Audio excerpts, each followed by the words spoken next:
Imagine standing in the comfort of your home, surrounded by familiar walls, the gentle hum of daily life cocooning you in safety. Now, contrast that feeling with places on our planet, where survival is anything but certain.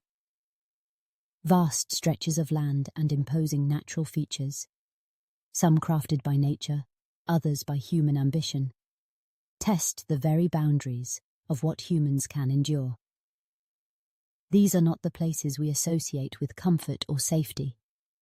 Instead, they are known as death zones or deadly lands, regions so inhospitable that even the briefest human presence carries grave risk. Here, the balance between survival and peril is razor thin, reminding us that while the earth can be nurturing, it also harbours environments where life teeters on the edge. Consider first the slopes of Mount Everest, the imposing giant that pierces the sky to a dizzying 8,848 metres above sea level. Everest is not just the summit of the world's tallest mountain. It is also the apex of human ambition and the embodiment of peril. Since 1953, when Sir Edmund Hillary of New Zealand and Tenzing Norgay, a Sherpa of Nepal, first stood atop the summit, thousands have been drawn to Everest's allure. For many, the siren call of Everest is irresistible, a chance to test physical limits and taste the euphoria of achievement. Yet Everest is not merely a majestic peak, it is a merciless executioner. Over 340 climbers have lost their lives on its slopes, succumbing to avalanches, brutal weather, exhaustion, or the invisible but lethal dangers of extreme altitude. What makes Everest uniquely deadly is the region above 8,000 metres, ominously known as the death zone. This term is not an exaggeration. At such altitudes, the air thins dramatically. Oxygen is scarce, barely a third of what breathes below. It's an environment where the biological processes essential to human life begin to break down. Hearts struggle to pump what little oxygen remains. Minds become muddled, even hallucinatory. Simple judgments, putting one foot in front of the other, clipping a harness, become Herculean tasks. If unattended, hypoxia sets in, often quietly at first, but progressing towards confusion, pulmonary edema, cerebral swelling, and ultimately, death. Unlike at lower heights, the body cannot acclimatize in the death zone. Time here is measured not in hours, but in precious minutes. Prolonged stints result in irreversible damage. Climbers pushing through this zone face a gauntlet. Freezing winds that can strip warmth in seconds. Temperatures routinely plunging below -30 degrees Celsius, and storms that cloak the mountain in lethal avalanches or blizzards. The terrain is treacherous. Ice cliffs, crevasses, and shifting glaciers test even the most seasoned mountaineers. Fatigue and altitude sickness are constants, their effects amplified with every step closer to the summit. These crushing conditions do not deter the bold or the foolhardy. Stories abound of remarkable feats on Everest. In 1978, Reinhold Messner and Peter Haberler made history by summiting without supplemental oxygen, shattering the notion that such an ascent was even possible. Their feat was more than a physical accomplishment. It was a testament to the depths of human determination and strategic adaptation. 2 years later, Messner returned for the first solo ascent, again forgoing extra oxygen. These tales inspire awe and spark the irresistible human urge to test limits. But they serve as sobering reminders of the mountain's power and the slim margin between glory and tragedy. As dangerous as Everest's natural death zone is, the Earth also bears scars created by human hands, places rendered hazardous by ambition, conflict, or careless experimentation. Grenade Island, a small patch of land off the rugged northwest coast of Scotland, is one such site. In the midst of World War II, the British government, desperate for deterrence against enemy powers, embarked on the covert path of biological warfare. Gruinard, isolated and sparsely inhabited, became the unlikely stage for experiments with one of the world's most deadly bacteria, anthrax. In 1942, under a grim veil of secrecy, British scientists released anthrax spores onto the island, specifically targeting livestock as test organisms. The results were both immediate and chilling.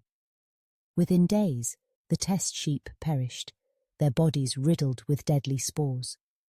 But the consequences would prove far more long-lived than anyone anticipated. The soil of Gruinard became saturated with anthrax, a bacterium known for its resilient spores, tiny, impervious particles able to survive decades in the earth. The island, once a quiet outpost, morphed into a forbidden zone where setting foot risked lethal exposure. Recognizing the severity of the contamination, the British government declared Gruinard off-limits, quarantining it for the safety of the public. For over 4 decades, Gruinard was shunned.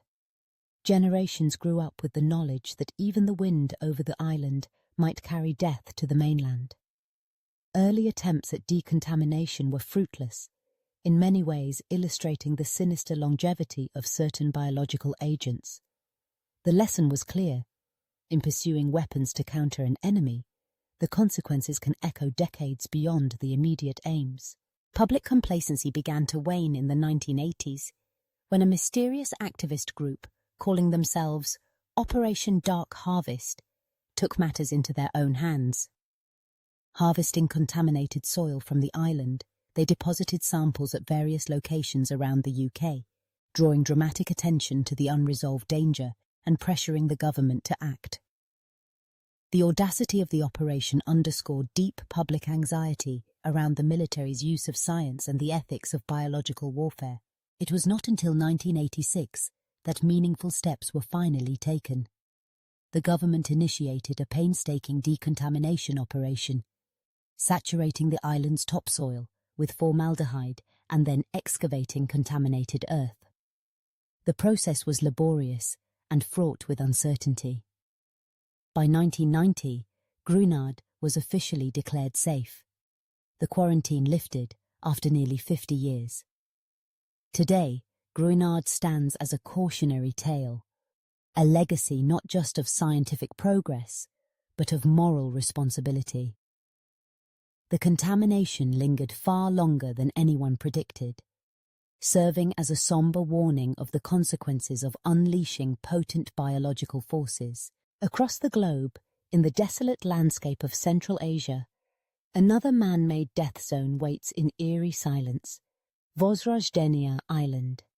Once a speck in the middle of the now-vanished Aral Sea, this island was chosen by the Soviet Union during the Cold War for an even darker purpose. Where Gruinard was an experiment, Vozrozhdeniya became the epicenter of a vast, secret program known as Aralsk 7, one of the world's largest biological weapons testing facilities. When we tally the dangers of the world's most lethal places, whether crafted by nature or by human hands, certain themes emerge.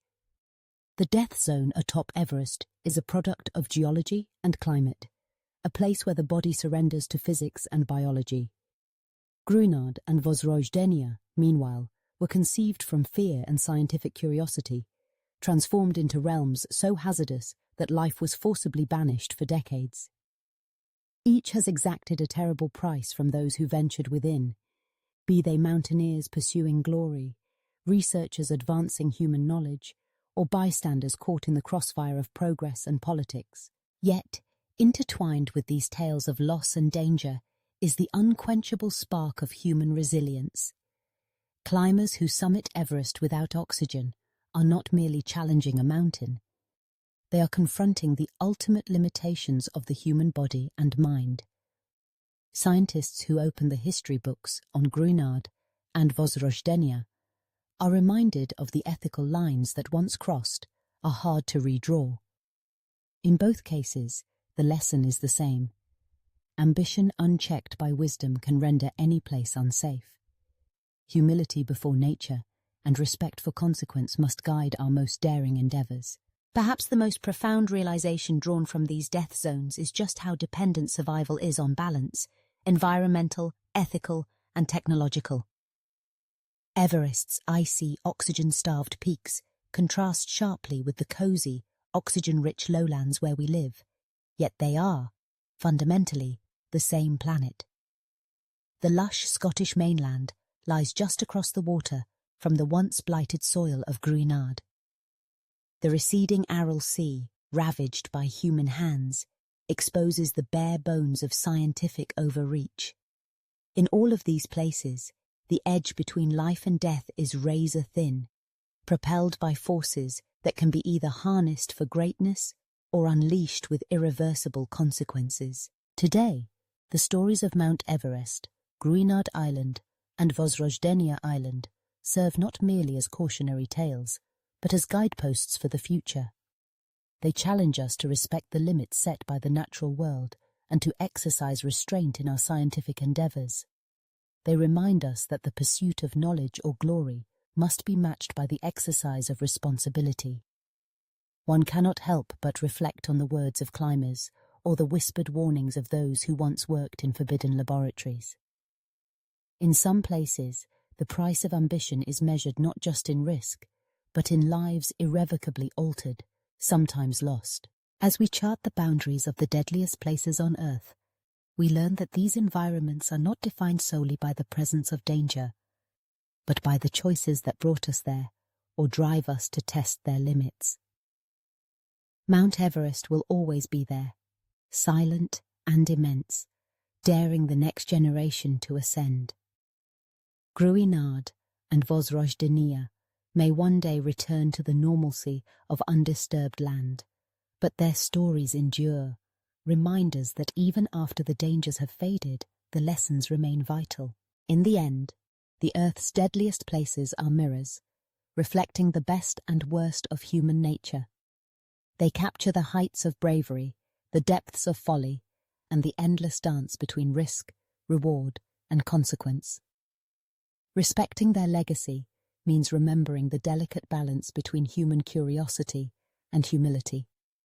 It means acknowledging that while survival is an ancient struggle, the wisdom to know when to press forward and when to turn back is our most powerful tool.